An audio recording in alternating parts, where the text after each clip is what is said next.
Vous écoutez Radio Lomé, les 12h30.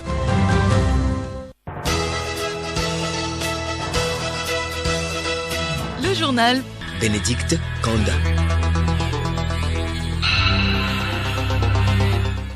Madame, Monsieur, bonjour et merci de nous rejoindre sur Radio Lomé pour le journal co-présenté avec Juliette Kanda. Juliette, bonjour. Bénédicte, bonjour. Voici le sommaire. La 7e édition du concours meilleur volontaire de l'année a été lancée ce matin à Lomé. Un concours pour valoriser l'engagement des jeunes et mettre en avant leurs capacités. Les détails dans ce journal. Comment se transmet l'éducation de père en fils? Un sujet que nous propose Nora Lassé. L'Afrique reste et demeure un terrain d'expérimentation pour les Occidentaux. Le chef de la diplomatie américaine, Anthony Blinken, en tournée en Afrique, affirme que les États-Unis gèrent différemment les situations de conflit, confirmant ainsi la politique de 2 poids, 2 mesures. Et puis sport, football, ASCO de Kara et ACK connaîtront leurs adversaires ce soir pour les tours préliminaires des compétitions africaines. Ce sera à l'issue du tirage au sort au Caire en Égypte.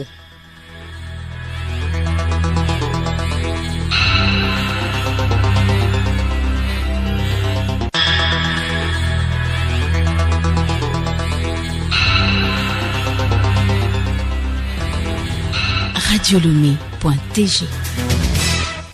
Bienvenue à tous. Les peuples autochtones sont à l'honneur aujourd'hui. Cette journée leur est consacrée pour rendre hommage à leur connaissance et promouvoir les droits de l'homme. Au Togo, y a-t-il des peuples autochtones? La question a été posée au docteur Mama Alourou, historien, enseignant vacataire à l'université de Lomé. Il s'agit des peuples dont l'occupation de l'espace sur lequel ils sont installés actuellement est très ancienne par rapport aux autres qui sont venus après.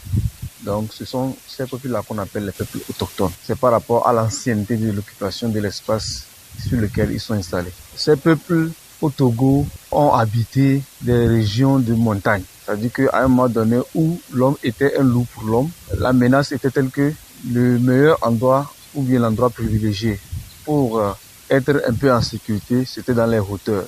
Et les peuples autochtones au Togo sont pour la plupart des peuples qui ont habité la région de la chaîne de la Takora. Il s'agit des peuples comme les Défalés, les Kaviers, les Tem, les Ntribou, les Aposso. D'autres également ont habité des plaines, mais ils ne sont pas nombreux. Il s'agit principalement des Évis du Notier, qu'on appelle principalement les Tégbé. C'est-à-dire que quand on leur demande à quelle période date leur installation sur le sol qu'ils occupent aujourd'hui, ils disent que leurs ancêtres étaient là depuis des temps. C'est-à-dire en Évi, on dit les Tégbé, ou que les filles Tégbé. L'Agence nationale du volontariat au Togo et ses partenaires récompensent les meilleurs volontaires de l'année 2022. Un concours national a été lancé ce matin à Lomé. C'était à travers une conférence de presse tenue au siège de la dite institution. Compte rendu avec Marie-Claire Pagnon. Placé sous le thème volontaire national, soit un modèle pour ta communauté, cette 7e édition s'articule autour de 7 thématiques, à savoir la santé, l'éducation, l'animation sociale et développement communautaire, l'environnement, agriculture, la justice, droit, équité et genre et l'administration. Omar Agbangba, directeur général de l'ANVT. Il y a 3 catégories de prix. Le prix meilleur volontaire de l'année qui va couvrir tous les volontaires. C'est un prix de l'ANVT d'une valeur de 3 100 000. Il y aura des prix de l'Union européenne, prix meilleur volontaire femme de l'année et prix meilleur volontaire sur les projets UE, dont la valeur aussi doit être supérieure ou égale à 3 millions également. Le directeur de l'Agence nationale du volontariat du Togo revient sur les critères d'éligibilité.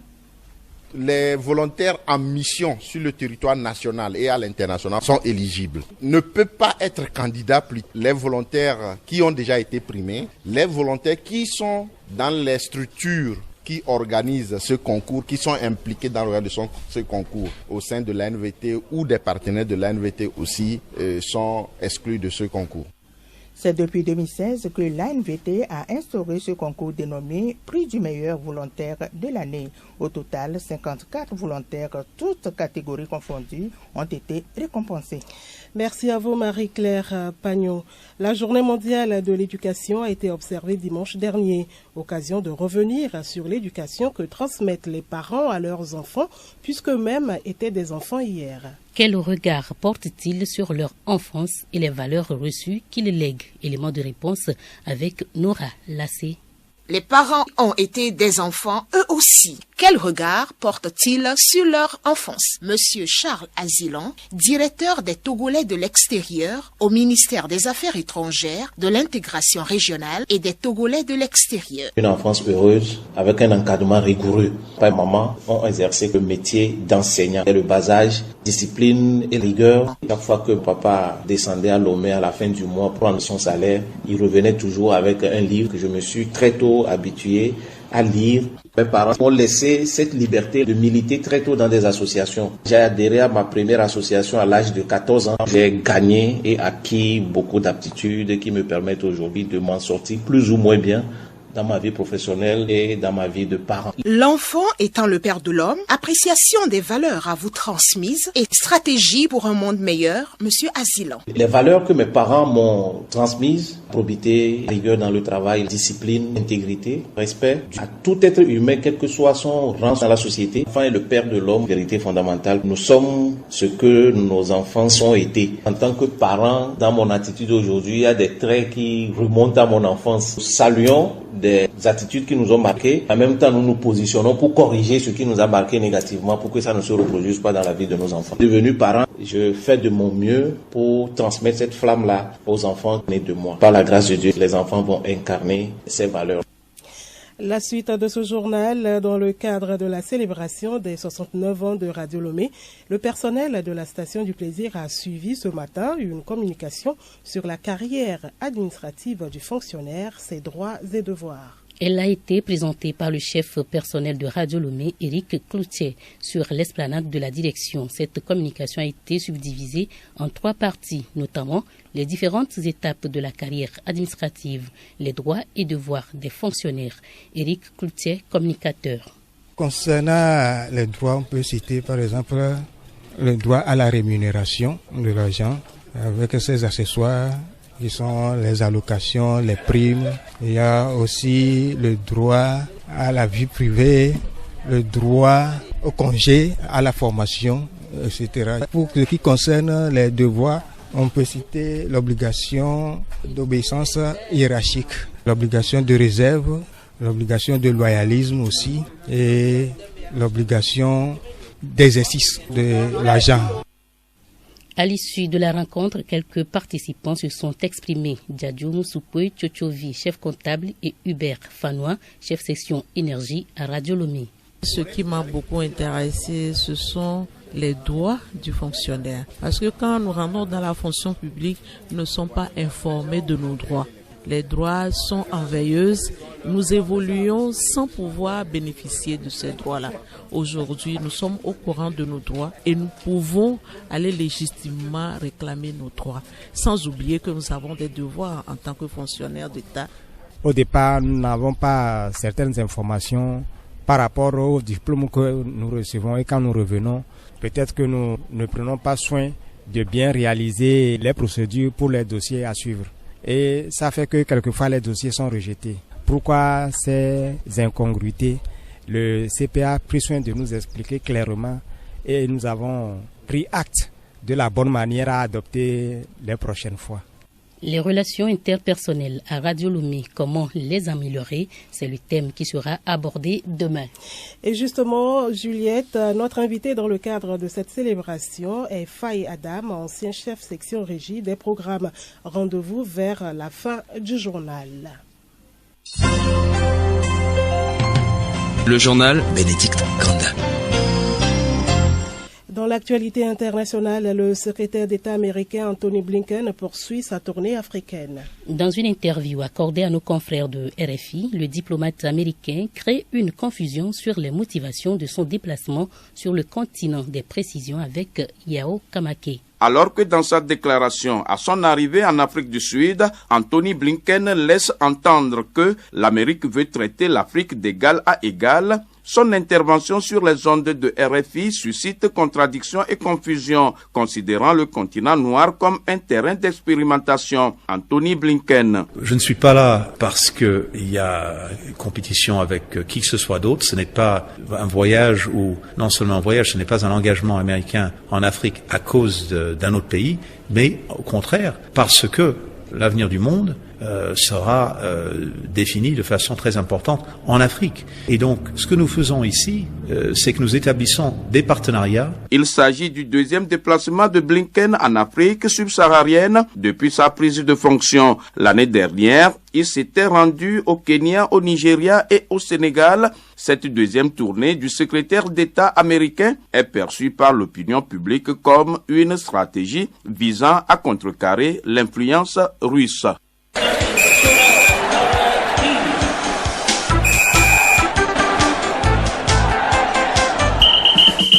Sport football, la conférence africaine de football, la Confédération africaine de football CAF lance les campagnes 2022-2023 de la Ligue africaine des champions et celle de la Coupe de la Confédération de la CAF Total Énergie. Ce sera avec le tirage des tours préliminaires ce mardi au Caire, en Égypte. Solim Lemou.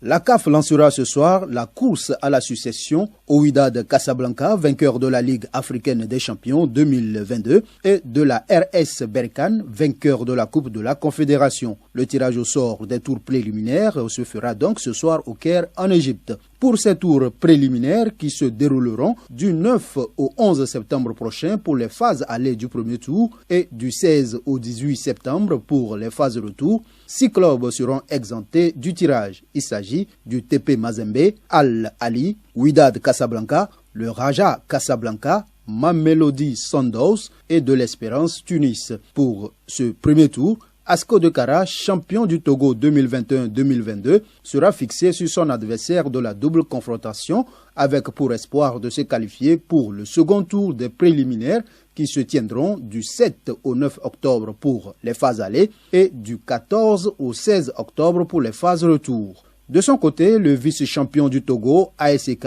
sera lui aussi fixé sur son adversaire du premier tour des préliminaires de la Coupe de la Confédération qui sera calqué sur les mêmes dates de la Ligue africaine des champions. Pour cette coupe, 13 clubs sont exempts du premier tour. Il s'agit de l'USM Alger, JS Saoura, Sagrada Esperança, Diable Noir, DCMP, FC Pyramide, Heads of Wak, RS Berkane, Marumo Giant FC, Azam FC, le CS Sfaxien, le club africain et Zesco. Au total, c'est quand 8 clubs sont en lice pour ces deux compétitions internationales.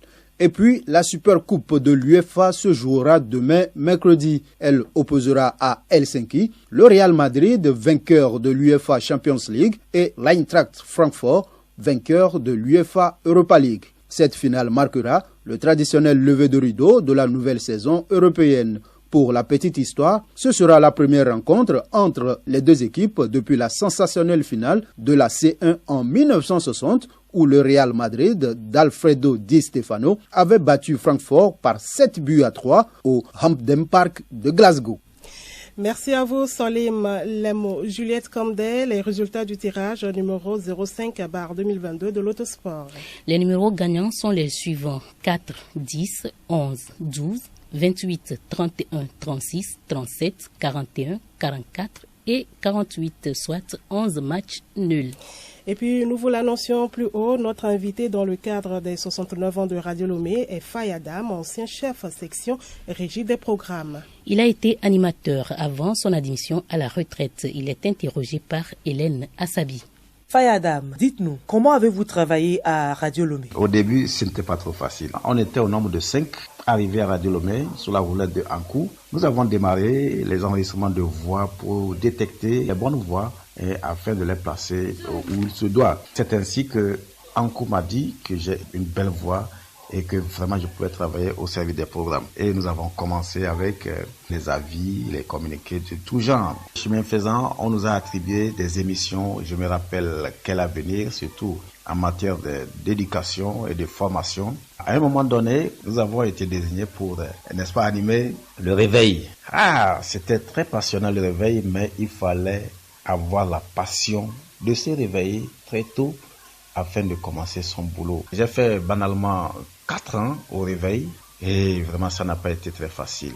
Chemin faisant, nous avons édité, sur instruction de Gérald Oesidine, l'émission phare que la radio a intitulée 4 sur table. Y a-t-il un souvenir marquant pour vous pendant votre carrière à Radio Lomé? Si je vais parler de mon expérience la plus marquante, c'est lorsque il faut recevoir les politiciens. C'est-à-dire que au moment des campagnes, et surtout 2010-2015, on a concocté une émission que j'ai intitulée 90 minutes pour convaincre. C'était un temps de campagne.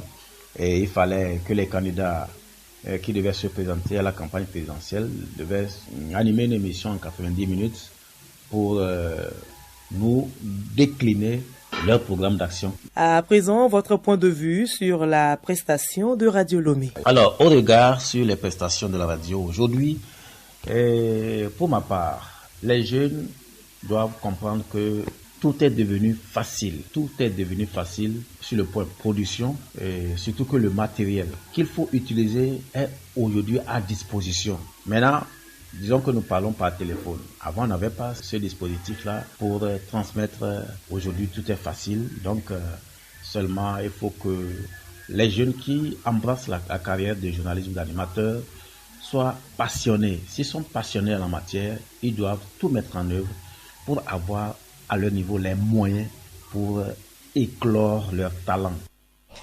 Et puis l'information insolite pour terminer, un chauffeur confond les actes de générosité de sa patronne aux gestes d'amour.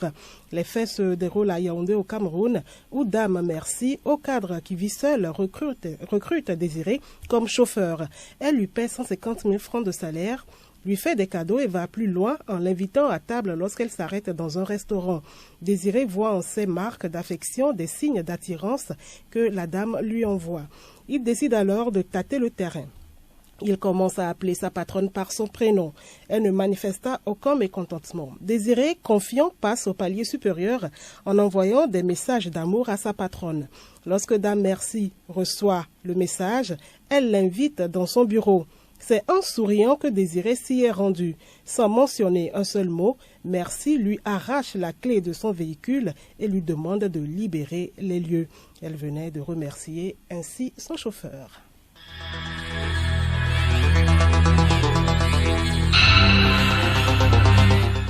Madame, Monsieur, voilà, c'est la fin de ce journal présenté en duo avec Juliette Camdet. Merci de l'avoir suivi. Très bel après-midi en notre compagnie.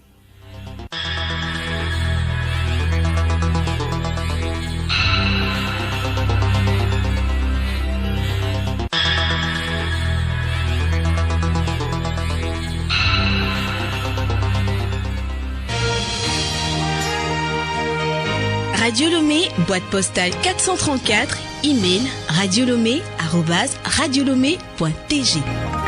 Radiolomé.tg